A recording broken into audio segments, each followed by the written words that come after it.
They say you can tell a lot about a person by how they tend a garden. Some folks plant fast, want quick blossoms. Others take their time, dig deep, water steady, talk to the soil like it's family. Me? I plant for peace. Every spring, I tuck collard greens, tomatoes, and marigolds into the earth like promises. My husband Henry used to tease me, say I loved my garden more than I loved him. I'd laugh and tell him, that's because the garden don't argue back. After he passed, that little patch of dirt became my church.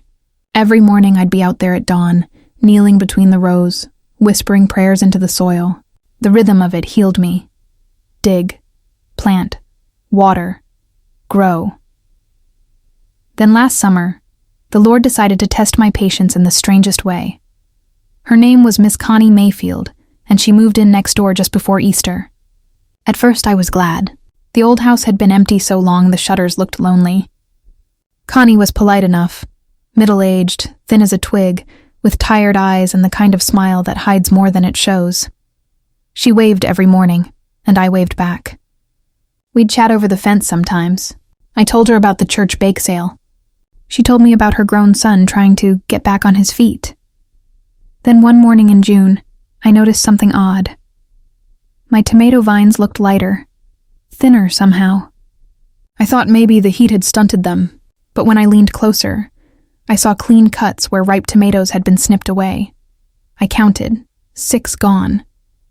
At first, I blamed the neighborhood kids. Then I saw footprints near the gate, women's shoes, small and neat. I swallowed hard. No, I whispered. Not her. I tried to give her the benefit of the doubt. Maybe she'd asked and I'd forgotten. Maybe she thought it was community picking. But the next morning more were gone. Then the bell peppers. Then half my okra. By the end of the week, my garden looked like a battlefield. That Sunday after service, I asked Reverend Carter to pray for my temper. He laughed. Grace, what's got you so worked up? Somebody's stealing from my garden, I said. And I got a sneaky suspicion I know who. He smiled that slow preacher's smile. Then maybe the Lord's giving you a lesson in mercy. I rolled my eyes. Or maybe he's testing how long before I lose it. Monday night, I decided to set a little trap, not to hurt anyone, just to know. I set up my porch light camera. Lila, my granddaughter, had installed it for me last Christmas and pointed it straight at the garden gate. At 11:47 p.m., I heard the faint creak of the latch. When I checked the footage the next morning, there she was, Miss Connie Mayfield, tiptoeing through my collards with a flashlight and a grocery sack. Calm as a cat, humming to herself. She picked until the bag was full, then slipped back through her yard like nothing happened.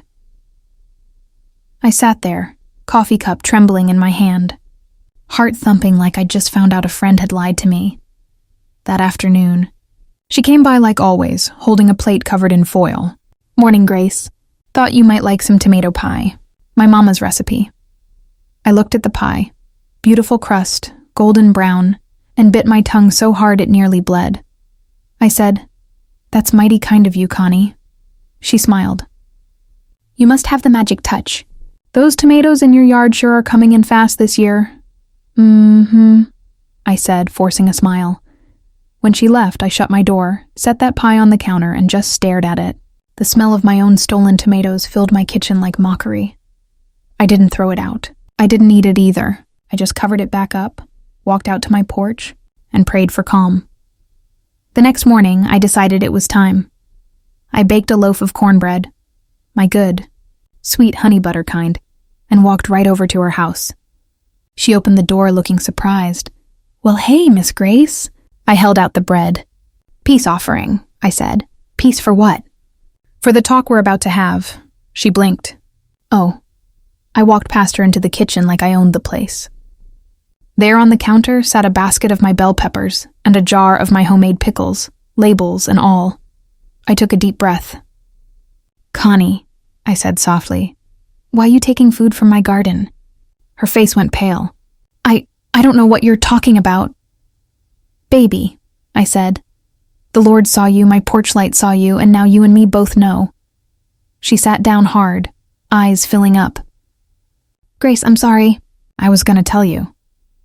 "Then tell me now." She twisted her hands in her lap. My son came home last month, lost his job, then his car. I've been trying to feed us both, but my check barely covers the rent. I was ashamed to ask for help. You work that garden so pretty. I thought maybe you wouldn't miss a few things. I looked at her, the fear in her voice, the tremble in her fingers, and my anger just melted. Connie, I said, you could have just knocked. She wiped her cheeks. I know. I just didn't want nobody at church to know how bad it was. I pulled out a chair and sat beside her. Honey, needing help ain't a sin. Hiding it till it turns into stealing. That's what hurts. She nodded, crying quietly. I'll pay you back, I promise. I shook my head. You're already paying. Pride is a heavy debt. Then I smiled. But maybe we can make something better out of this mess. That's how the Grace Mayfield Garden Project began. Every morning after that, we worked together. She'd come over with her gloves and coffee, and I'd hand her the trowel. We rebuilt the beds, planted new rows of beans, even added sunflowers along the fence. The first week, she barely spoke. The second, she started humming while she worked. By the third, she was laughing again.